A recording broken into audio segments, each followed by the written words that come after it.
world, but definitely in AI. But so welcome everybody. And As people show up, we'll let them introduce themselves. But today we have Daniel Pillis. I hope I'm saying that correctly, and who has been a researcher at MIT Media Lab and at Virginia Tech, and has taught classes in a variety of institutes. But he's going to talk about going beyond the visual and creating immersive worlds using multiple senses. And he has a very robust deck because we've been looking through it. And I heard about him from our impact review, which is a peer-reviewed immersive journal that we've just gotten started, and the editor is the one who gave me his name. So without waiting much longer, because I really want to see what you've got going on, Daniel, I will let you join the screen.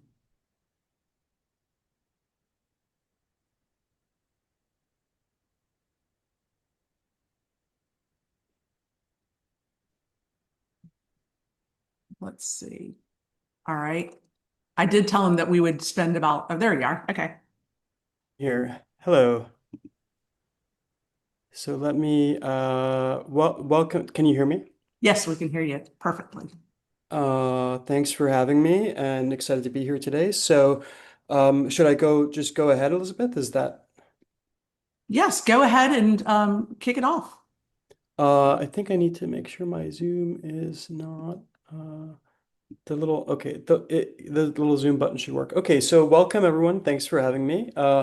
And yeah, I'm excited to talk about this premise. And I think I'll be honest, I'm at a state where a lot of this work is aspirational and part of like a long-term process of my career in exploring these themes and coming to the current status of technology and viewing that status as kind of pointing in a certain direction that I think we all share if we're here today, an infatuation and interest in.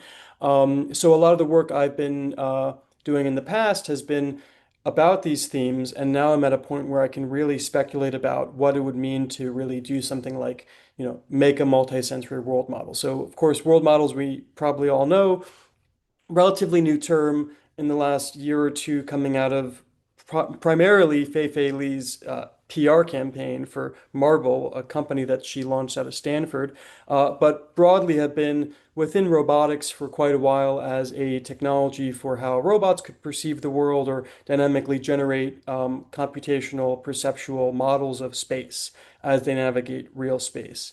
Of course, world models have tremendous application in virtual and immersive technologies. And I think now we're at a stage where the advent of multisensory world models, multisensory technology is becoming very in vogue and very exciting. And a lot of my colleagues have been doing research in this area. So it's part of a kind of movement, I think, of moving towards this multisensory experience. So, as was mentioned, I have been in the last few years at a number of different research institutes. So, I was first at Carnegie Mellon, where I was a graduate student in the art program, as well as the Robotics Institute, which was incredible. So, I was able to collaborate with roboticists and work with art and robots in very innovative ways at the time, I thought, at least. And I'm an interdisciplinary researcher, considers myself a researcher as much as an artist.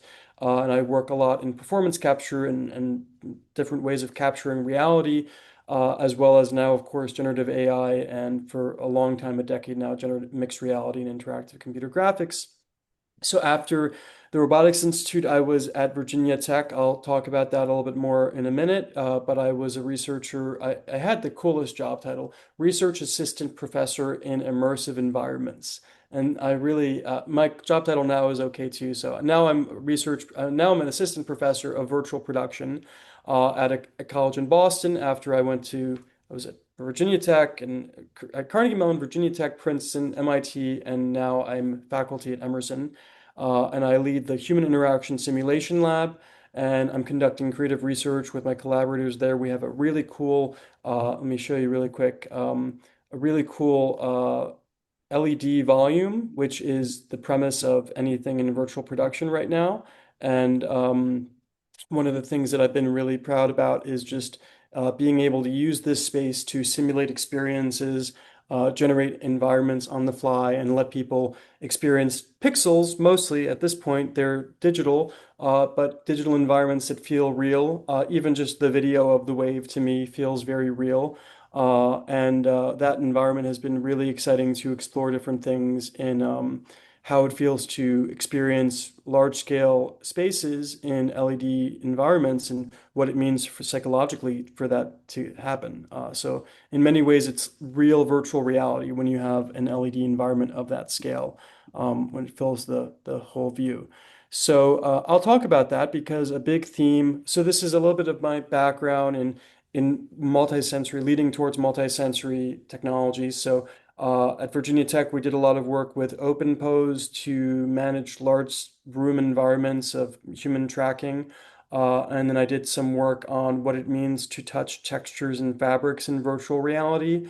And then at MIT, I was working on a interactive touch sensor system called Sofdesk, which is actuated by pneumatics and has different ways of taking touch input and recording touch input so you can understand how people touch different densities and different textures.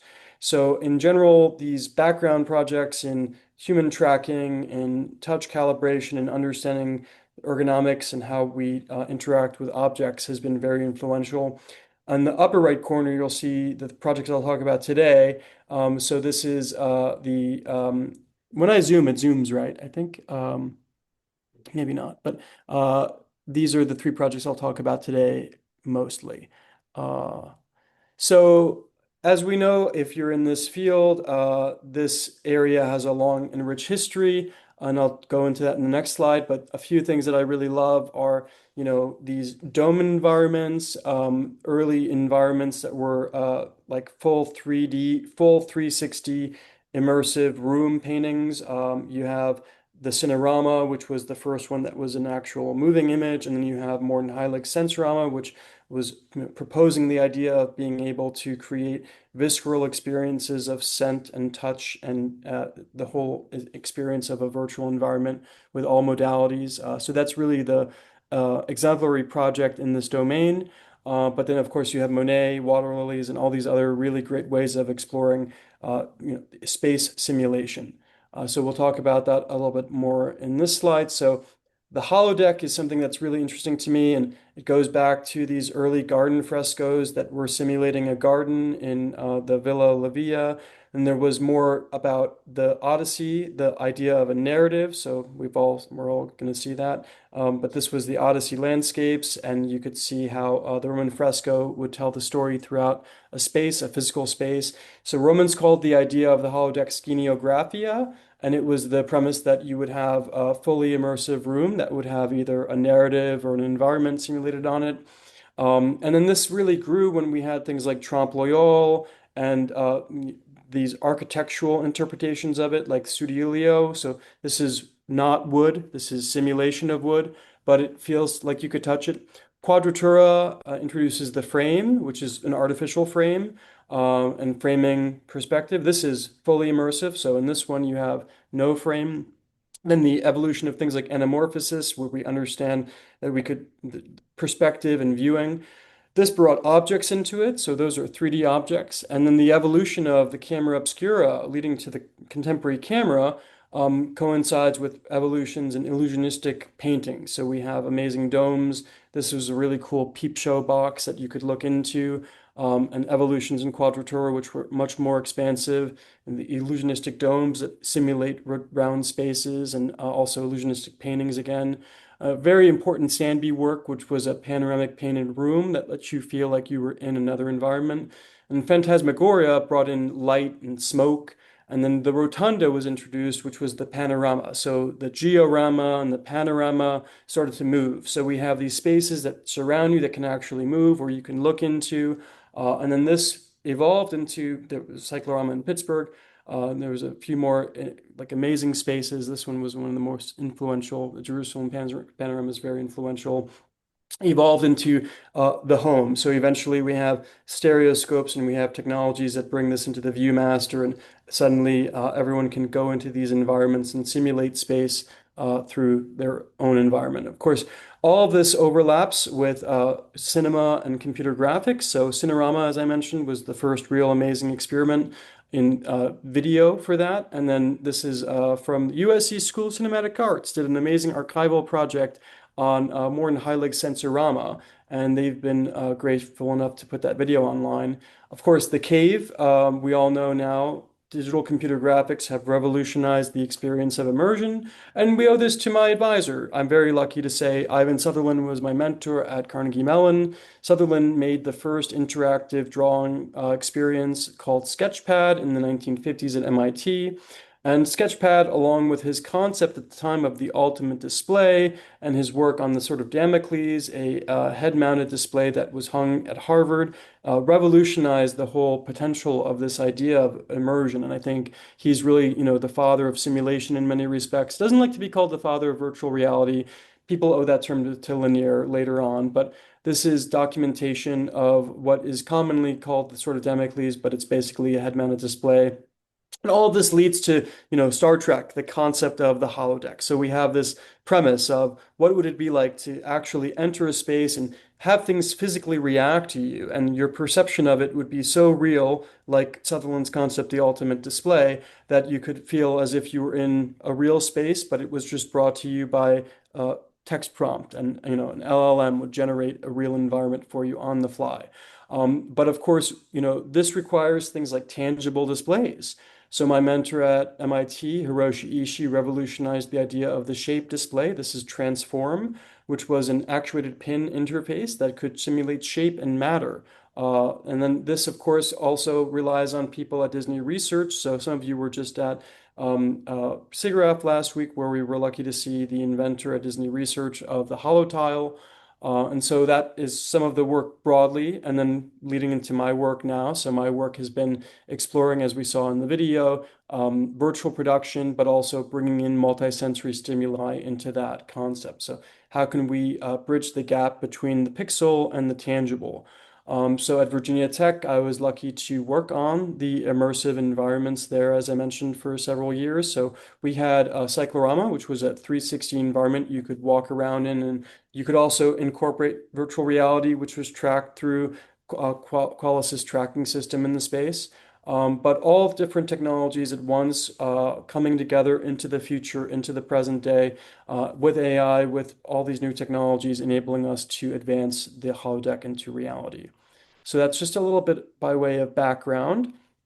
And my work, as I mentioned, has focused on personal environments for a very specific reason. So I simulate and I create places and experiences that relate to the inhabitants or those who experienced it directly.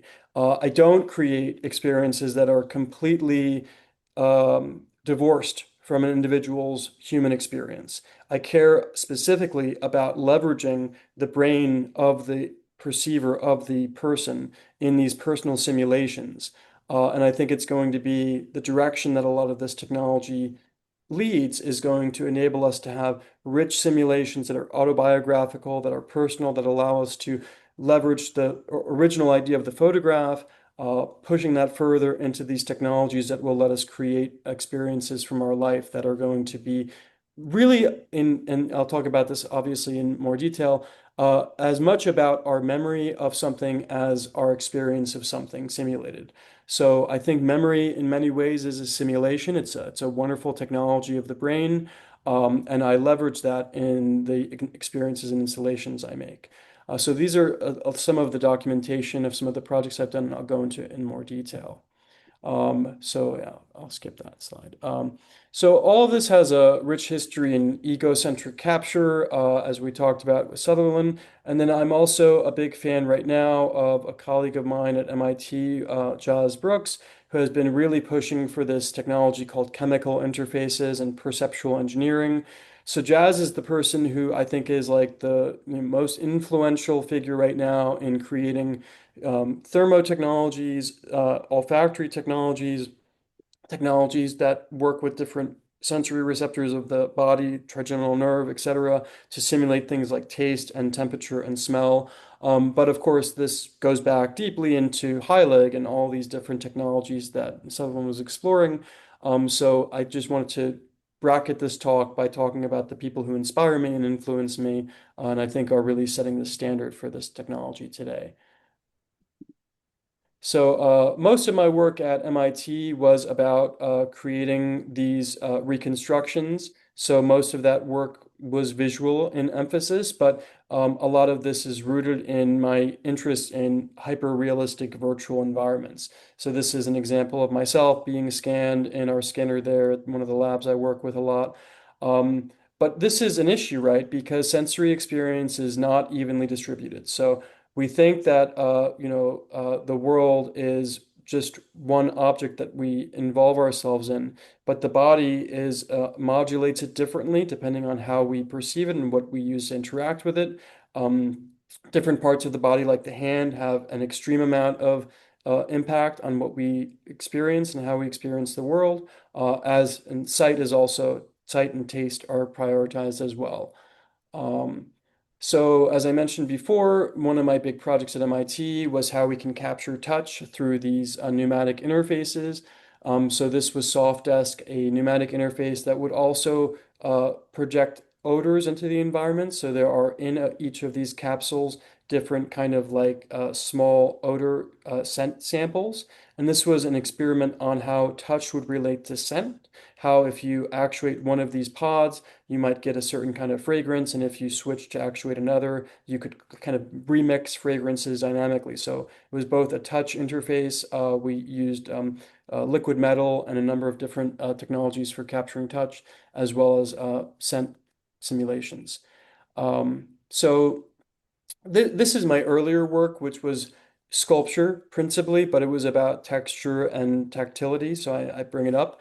And then at CMU, I was doing work which was all about the cinerama, really bringing the cinerama into the present day. So we had a number of different environments that were immersive storytelling spaces where the user could navigate a space and tell a story through it. And then at Virginia Tech, as I mentioned, I had the Immersive Media Lab, which was a 360 environment there. And then some of my work on touch again was about how we experience touch in virtual reality. So this was a project where you're touching real fabrics and then you're seeing simulations of fabrics in a virtual environment, and you're leveraging the real touch to explore what doesn't feel real, like what feels like something different in a virtual environment. So, for example, some of the fabrics would be different types of material, and you would, see the same objects or see different objects depending on that. So that's the physical simulation there. In our cube environment, we were lucky to have amazing opportunities to have laser light shows and all sorts of volumetric capture projects going on there. So I think that that's just part of the ongoing exercise and exploration I have in that media. Um, so a lot of this became centered around the concept of teleabsence while I was at MIT. And Dr. Ishii, my mentor there, worked on a lot of these tangible input displays, but became very interested in the idea of teleabsence, which I think of as very simply, how can technology stimulate memory, simulate or simulate. So how can we have technologies that not just a digital photo, but other types of interactions that actually make us feel very much richly in a different place, a remote time, cueing a Proustian moment through any kind of media or interface. So some of the projects we did there explored things like the presence of absence, simply what evokes something that's not there, as opposed to, right, telepresence, which we have now. So you all presumably are in the same time as me, in the same place as me. But we can think about how we could evoke through technology someone who's not in the same place, not in the same time. And then we could think about through remote time what it would mean to be in one place and feel like you're in another time.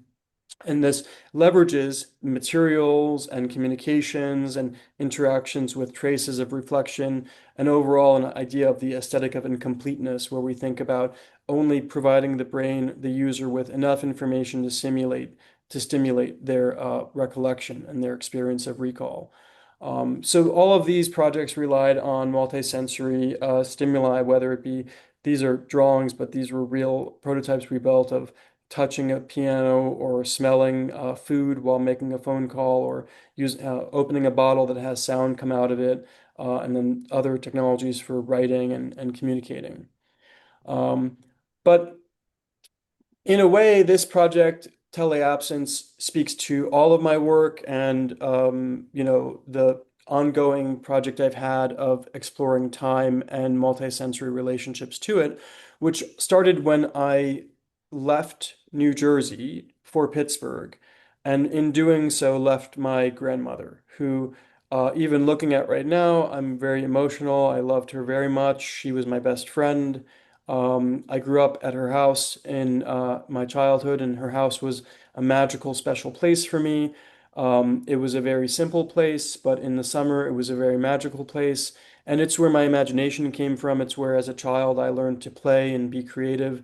And the rich sensations of the house, the way the carpet felt, or the way that food in her kitchen smelled, or the way summer felt, the outdoors, the difference between the air conditioning or the porch, the way light moved through the space. These were all really important things that when I moved, I both was going to lose because I was leaving, but she was losing too because we had to remove her from her house, put her in this home, which was devastating, and deal with the real life change of, being in your 90s, losing your environment, losing your memories to some extent, and going through the process of, for myself, at that time in my 20s, starting a new life, which is in many ways quite literally a new life. If you can relate, when you move somewhere, you don't exist anymore. You're brand new. So you have to figure out, who am I?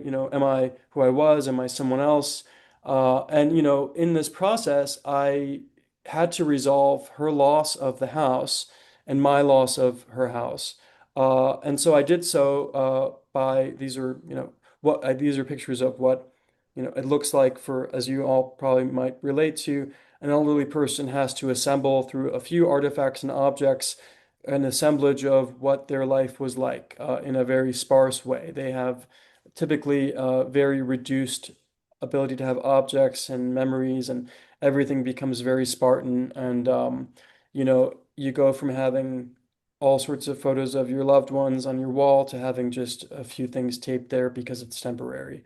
So what I did was I packed everything up. I took her entire house in a U-Haul, as much as I could get. And when I say house, I mean all her belongings, from New Jersey to Pittsburgh. And in doing so, I, preserved the scent, the tangibility, the touch, the objects of her house, every light, every bulb, every detail I could capture, catalog, and organize. And I moved it from the house. It was a small ranch style house in New Jersey, and relocated it to, sorry, the slides got mixed up, and relocated it to Pittsburgh. And so this is the recreation of my grandmother's house as a physical environment in what was, of course, when I entered it, an empty house. So this house was completely brand new. I rented it for $800 on the internet, and when I moved in, it was Pittsburgh, so everything's really cheap. I was able to reconstruct in all of the rooms an interpretation of the rooms from her home, and using the data from her home, all the photographs, all the different audio, video, 8 millimeter, different sensory inputs I had, create this space, which truly did, to my body and mind, overwhelmingly feel like her home. And this doubled for two reasons. I could also Zoom with my grandmother in the nursing home, and she knew that I was in a space that was like her space.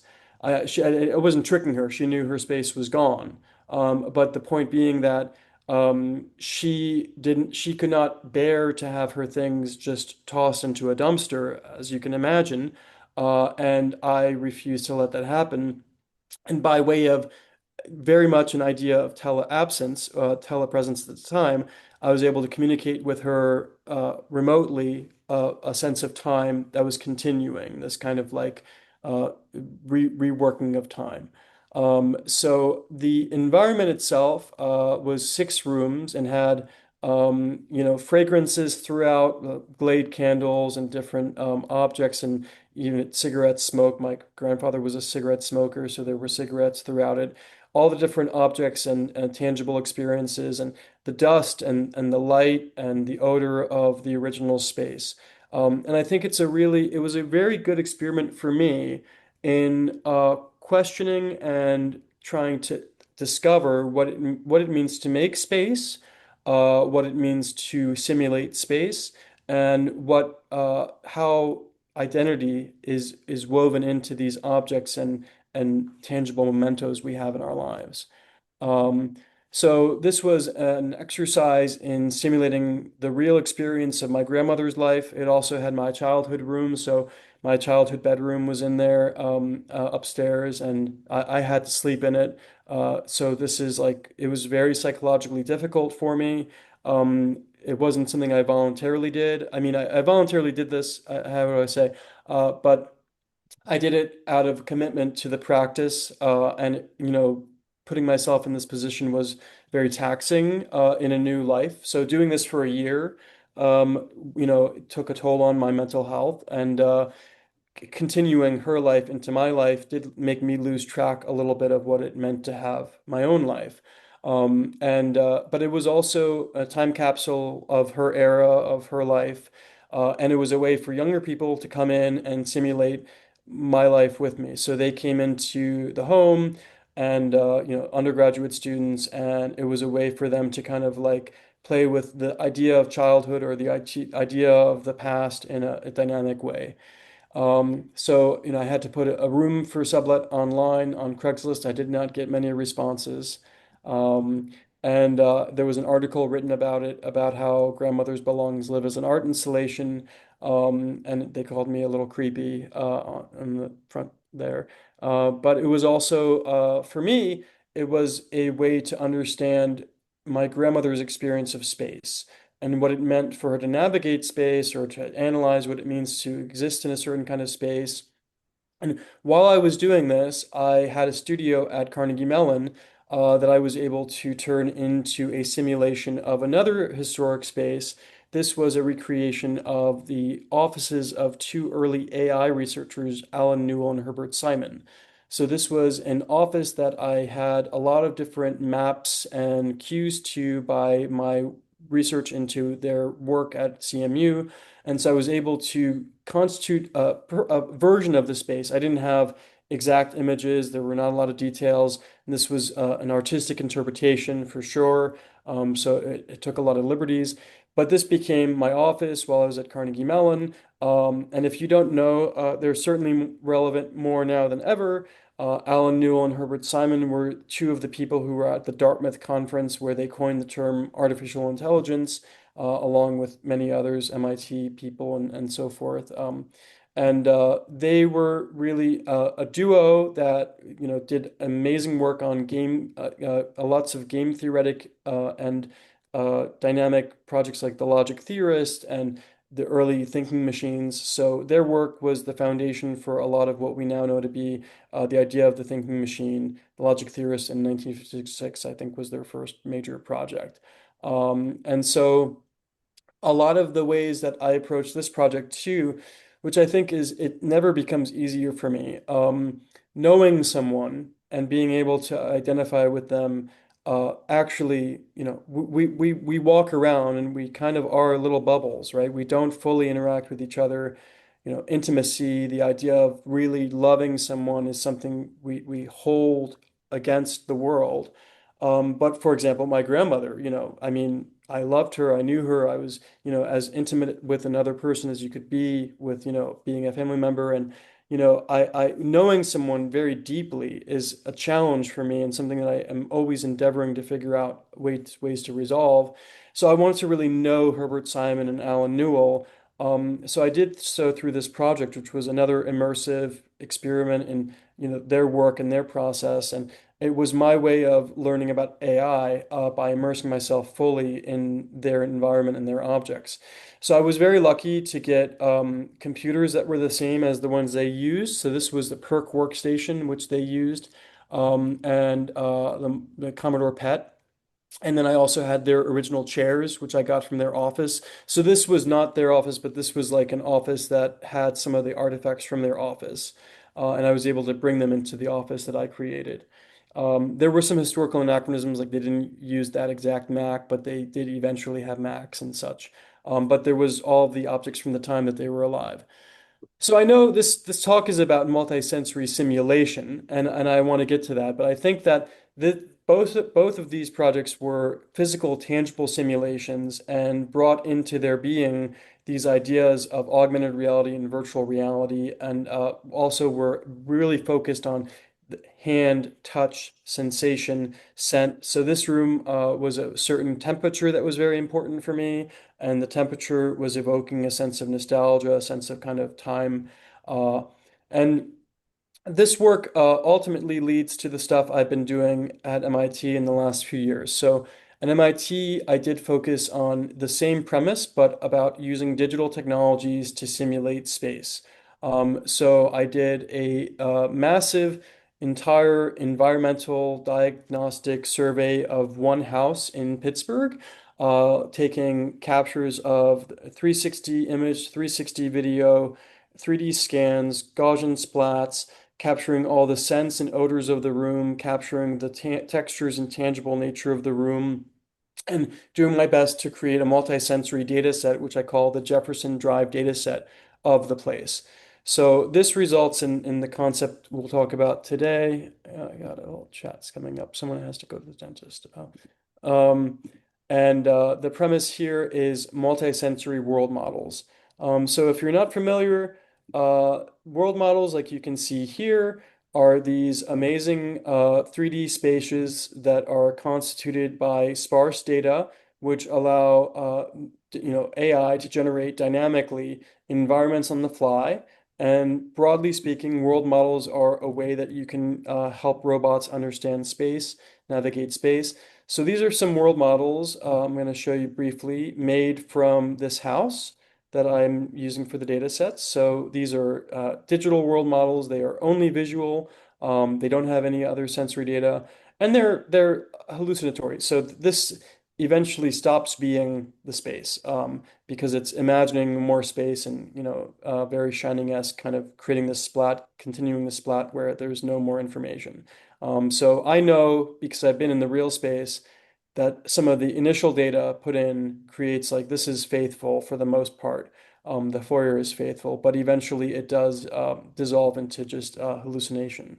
Um, but these were good exercises in what it means to be able to create these role models on the fly. Um, and this was part of a 2 year long project, a 2 year long process and project, where using these world models and using this data set, the Jefferson Drive simulation data set, I created a memory machine, which was designed with the intention of allowing individuals who had inhabited the space or lived in the space to dynamically create simulations of memories from the place. And these were multisensory memories based on textures and scents and sounds, as well as visuals. And they made use of all the data I captured of the space. So they made use of the photogrammetric reconstruction, as well as, so for example, every single object in the home was scanned, 3D scanned and put into a data set, and then systematized so you could call them into the memory. So if you remember a certain object in the room, you remember a certain kind of toy that you used, you could bring it into the simulation with you. And then I had to do a lot of work on reformatting all these objects so that they would load fast, so that I would have immersive scenes that would be easily loaded. So you had to do a lot of polygonal reconstruction.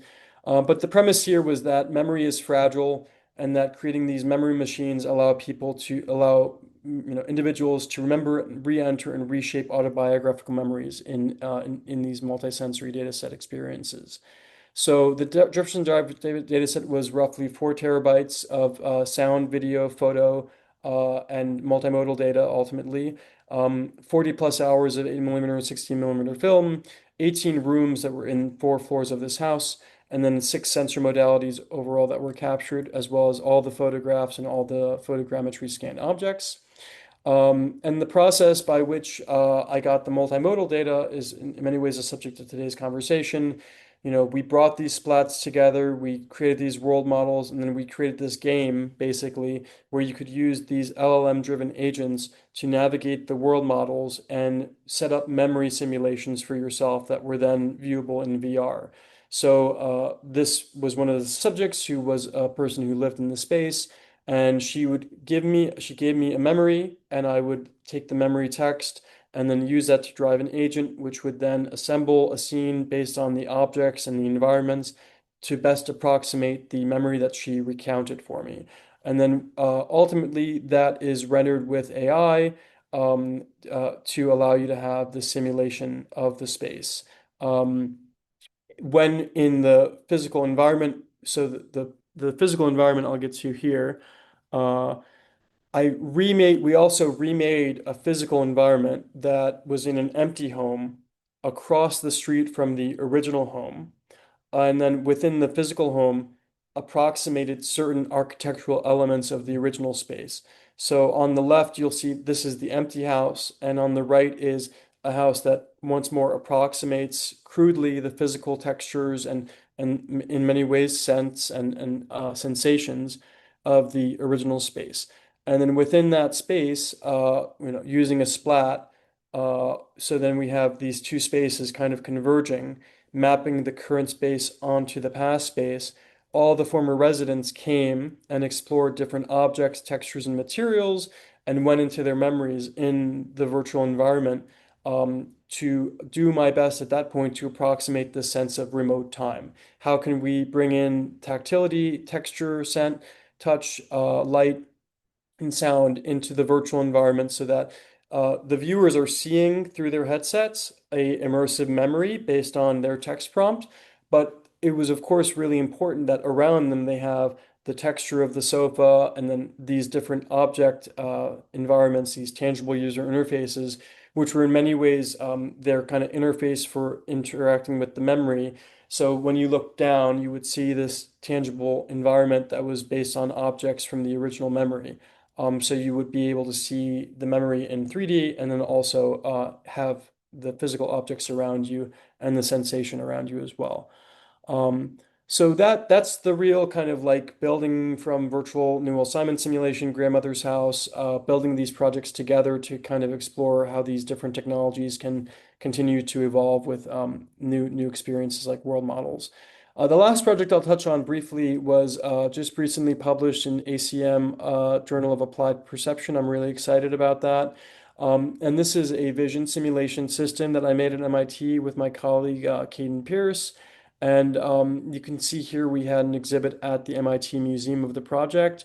So this allowed individuals to toggle different visual filters, which low pass filter, high pass filter, special filters, and then different color inversions and even a kaleidoscope filter. And these are informed by different research into how high spatial frequency and low spatial frequency encodes visual perception. So this is less multimodal, but it was meant very much about tangibility, as you'll see. So in the I don't know if I can turn the volume off. Um,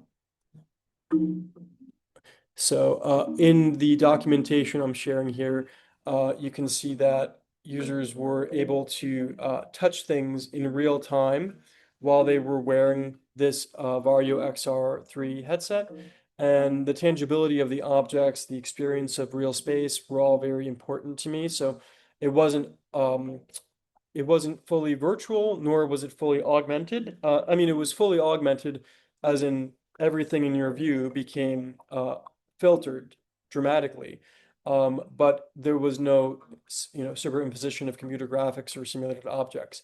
You were seeing real objects through augmented reality experiences that changed your perception of them and gave you different ways of interacting with them. So this was another foray into understanding touch in VR and understanding the experience of real space and how it can be transformed.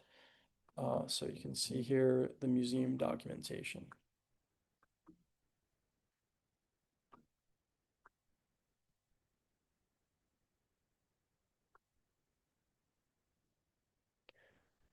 So, in closing, I want to just summarize some of the concepts that I'm exploring here. And as I mentioned, this is aspirational. I want to, my morning, this morning, I walked out of my hotel. I'm in LA, and I saw a film crew is in the first floor, and they brought in, huge apparatuses of uh, cameras and audio recorders and simulating lights, and they're doing the entire film crew setup.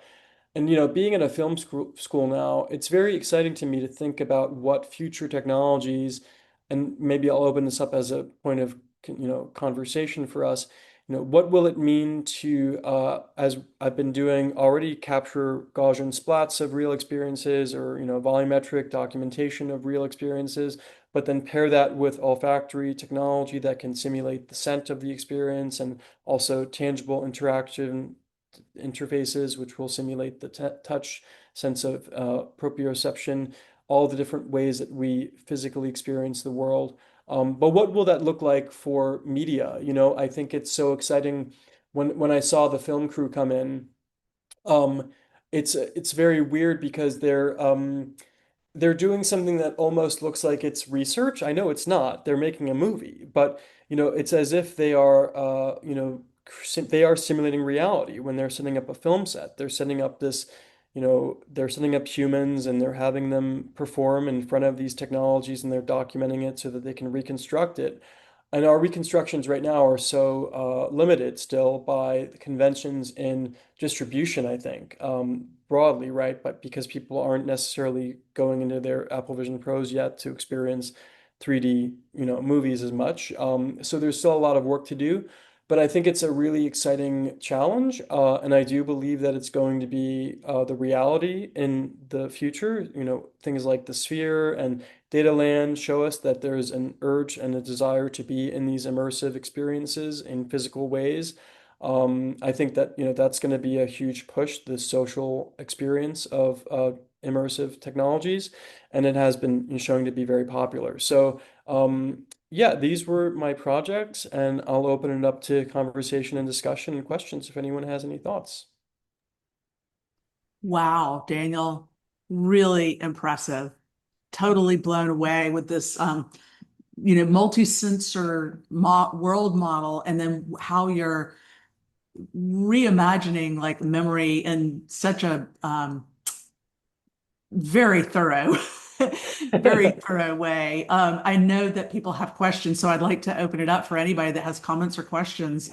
Just go ahead and unmute yourself because there's only a few of us. This is recorded though, because a lot of our audience watch on recording. Um, so does anybody have questions or comments? Yeah, go ahead, Layla. Oh my gosh, I have like a billion, but I'm not gonna ask you them all, of course. More so just like um I really like your, well, I'm gonna say a comment and then I'll lead to my question, but I really like your approach to the physical then to digital. I think that that's not really spoken about a lot. I think a lot of people just delve extremely into the digital and they forget that what led us there was the physical. And term I hear a lot of is phygital. And I Yeah. feel like that convergence is so strong and it's necessary. I was speaking to someone, she works in like Europe and like a lot of the immersive space. And she was saying that technology is like 30%. The physical part is like 70%. And so you're speaking on senses, you're speaking on this digital component. How are you seeing these natural elements being incorporated, like smell, like taste, like in a way that's not so that's a more tangible to people currently than what we will probably evolve to?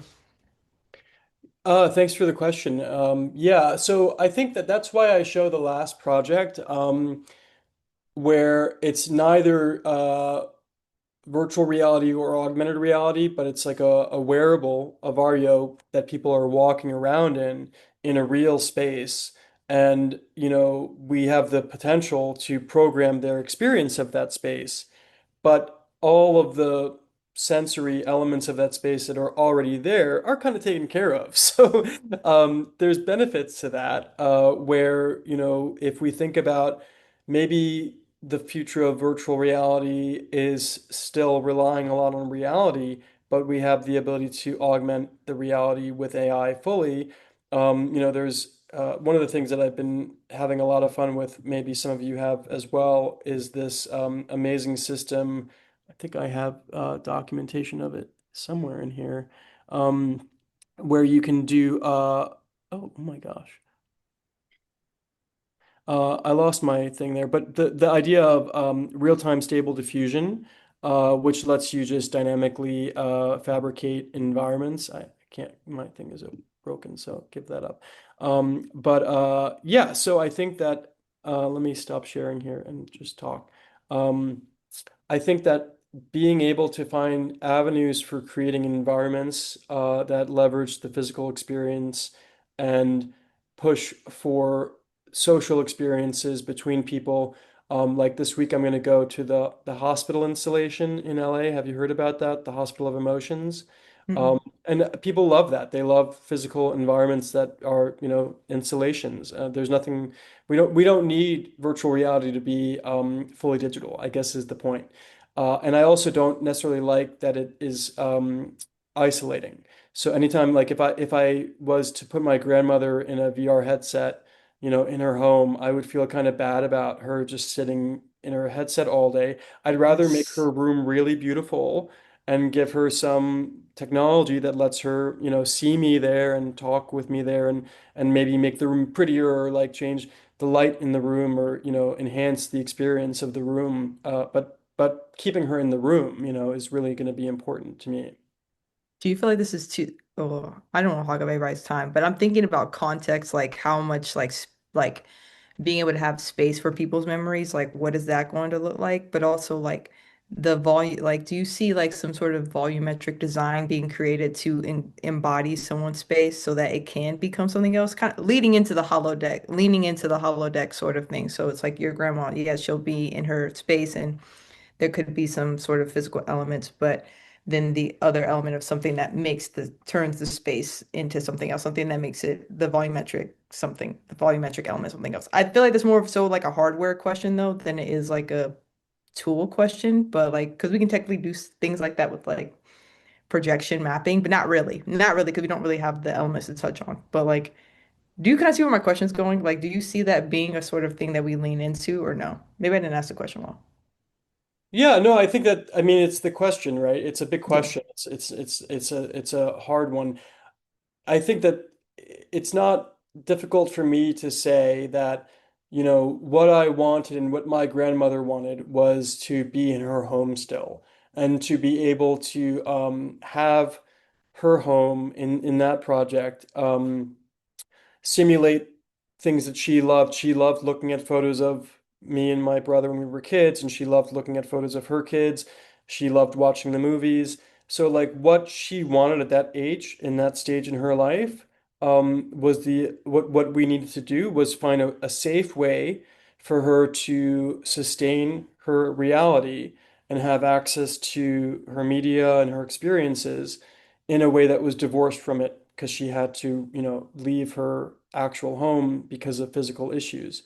So, and I think that we all share that in a very simple, primitive way, right? Like we are on our social media, on our phones, often, many cases, just looking at images or photos, or people in our lives, communicating with them, fragments of them, just, caricatures of them through the interface. And I think that the very genuine motivation is to bring that into reality in a way that is realistic enough to feel real, but also still within our real experience enough not to divorce us from the real experience we have. So I hate to go that route with it, but it's the important thing to prevent us from, getting rid of reality while bringing reality into the, reconfigurable, programmable medium we want it to be in. Yeah, super, super fascinating. And the fact that you seem to be speaking from experience because you recreated something so realistic that it was complicated, it sounds like. Um, so let's see. Zinette had to leave. Are there other questions? Because she said she has a bunch of questions for you. Pat, go ahead. I just had a quick comment. So, Daniel, first of all, this is amazing. I also have so many questions. I'm going to have to reach out to you individually. But one thing I was curious about is, and this maybe isn't an area of interest in your work, but is there anything that you've come upon that shows creating these environments or having some of these options for people, especially aging populations, to experience this makes their quality of life better, or their I guess what I'm thinking of is like mental health or medical application for some of this stuff. Like if I can, as part of my onboarding into going to this assisted living place, if there's a process like that you've done, which is so thoughtful and careful, and I can now, when I want to or when I need to, I can jump into something and kind of sort of go back to those places. Or maybe it has the opposite effect. Maybe it's actually not great to do that. I don't know. But I'm just curious if you've had anybody approach you about that type of research, or if you're interested in that, or if that's kind of like another tangent that's just not as interesting to you. Yeah, thanks, Pat. No, I think it's very interesting to me. So, um, Ellen Langer, if you're not familiar with Ellen Langer's work, is anyone here?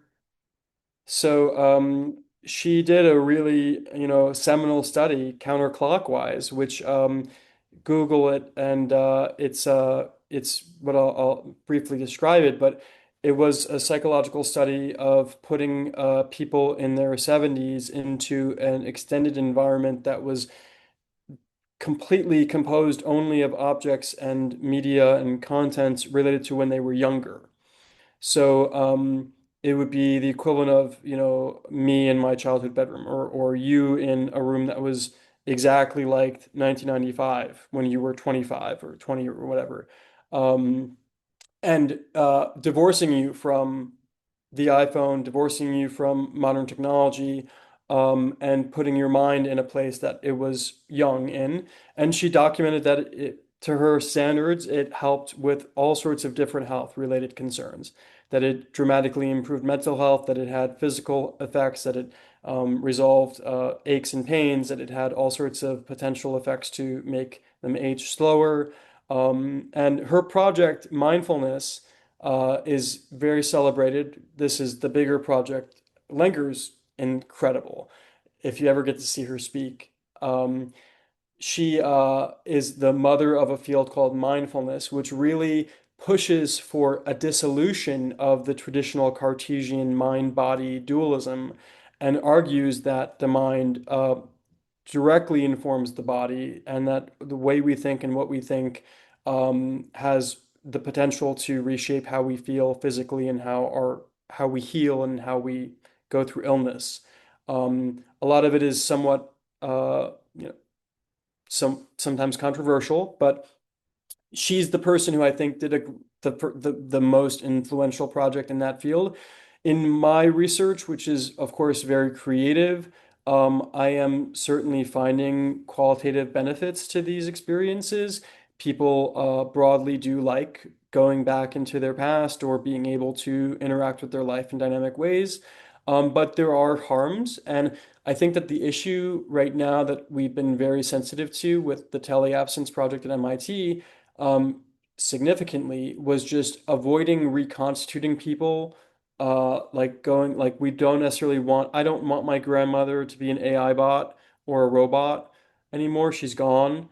But I do want to maybe experience the sound of her voice, based on artifacts I have of it. Or I want to experience like the feeling of, my childhood again if I could. I wouldn't mind doing that. But I think that being sensitive to that uncanny valley problem is still an issue, and being aware that AI models traditionally, like LLMs and other models, are not, they're they're not going to be as they are right now relating to any humans. They're just machines. Fascinating. Yeah, thank you for that. Yeah, Daniel, I want to be respectful of everybody's time, especially Daniel's. So we did record this, and I'll double check with you, Daniel, if it's okay to share that recording.